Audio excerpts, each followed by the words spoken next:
When St. Athanasius stood against the world, he was exiled 5 times by emperors and popes alike. When St. Basil broke communion with Rome over a confused jurisdictional mess, he remained a doctor of the Church. When St. Vincent Ferrer spent years supporting the wrong pope, he was canonized anyway. The point? Sometimes the line between fidelity and rebellion isn't as clean as we'd like. On July 1, the Society of St. Pius X plans to consecrate 5 new bishops without papal mandate.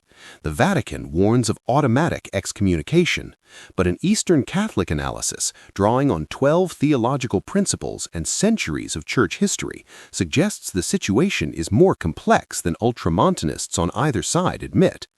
The real issue isn't canon law or even Vatican II. It's something more fundamental. What does the Church do when authority itself seems confused? When popes err, as Liberius did, as Honorius did, where does fidelity lie? The Eastern analysis argues that papal authority is real, binding, and divinely instituted, yet not absolute in a positivist sense. History shows popes can err. Such errors may be resisted without schism.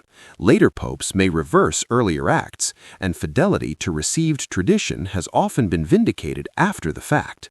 But here's where the question cuts deeper. Larry Chapp, writing in the National Catholic Register, offers a stinging critique. The SSPX has set itself up as a parallel magisterium that alone possesses the proper interpretation of tradition. The bizarre incoherence involved in claiming to defend tradition by repudiating papal authority cannot be ignored. Chapp pushes further. Once you pit the modern magisterium against the true magisterium of true tradition and use the latter to reject the teachings of the former, you're left with a deep ecclesiological incoherence. The SSPX may deny schismatic intent, but the internal logic of their position, declaring an entire ecumenical council and multiple pontificates doctrinally compromised, pushes toward a de facto sedevacantism, even if never stated aloud. Bishop Marian Eleganti sharpens this. It's not about what they claim or declare, but about the facts they create. They claim not to want a church beside the church, while creating one and behaving in a way that corresponds exactly to that. And yet, the Eastern analysis notes that saints have arisen from objectively irregular jurisdictions.